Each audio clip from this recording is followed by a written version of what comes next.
In this video, we'll take a look at how you can build a photo box that can be used for still life photography. It can also be used for photographing small sculpture or jewelry. This construction uses no glue, so it will allow you to reconfigure it. You can have the light source coming from the right, or you can set it up where the light source is coming from the left. Tissue paper is used to diffuse the light, producing soft shadows and highlights, which make excellent reference material for your drawings and paintings. Let's take a look at the materials you'll need. You'll need 5 pieces of black or perhaps white foam core. These pieces are individually 20 inches by 30 inches.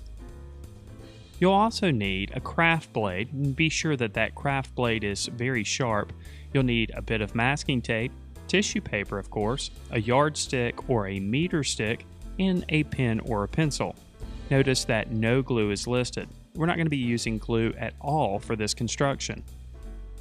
Here's a basic layout of the pieces that we'll put together to create the photo box. We'll have a bottom, a top, a back, and 2 sides that we'll cut to length. Let's start by addressing the bottom piece. We'll keep the length and the height of the foam board intact, but we will cut a couple of grooves in the surface of the foam core. We'll start by cutting a groove along the bottom of the piece and along each one of the sides. So we'll have grooves at the bottom and along each one of the sides. Here's a look at the groove cut in one end. The groove is the thickness of the foam board, and the back piece will fit into this groove that we create.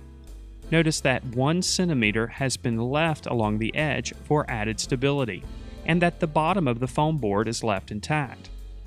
A second groove is created. This groove extends from the edge of the top portion of the bottom piece to the groove that we created initially.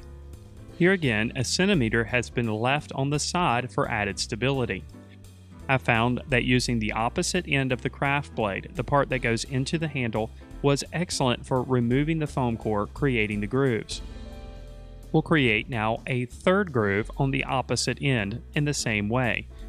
Again, this groove extends from the top of the board down to the groove that we made initially, which extends the length of the bottom portion of the board. Now our bottom piece is prepared with grooves on either end and on the bottom portion. Let's next turn our attention to the back piece. With the back piece, we'll again leave the length and the height intact, but we'll create grooves on either side, just as we did with the bottom piece.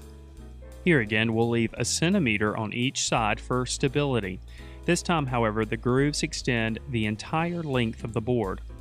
With the grooves cut, our back piece is complete and can be set aside.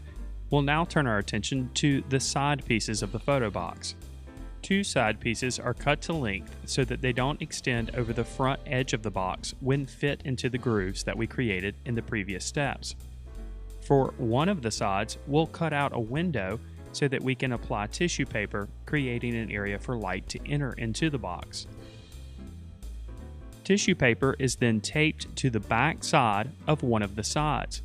Here's what the front side looks like. With the side pieces cut, we can turn our attention to the top piece, which will just rest over the top of the structure.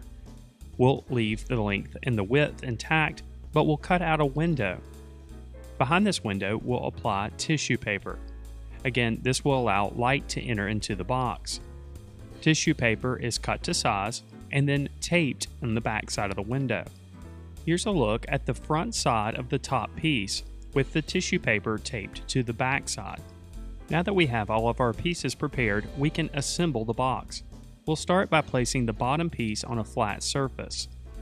The back piece, with the grooves facing forward, can be positioned into the groove on the back portion of the bottom piece.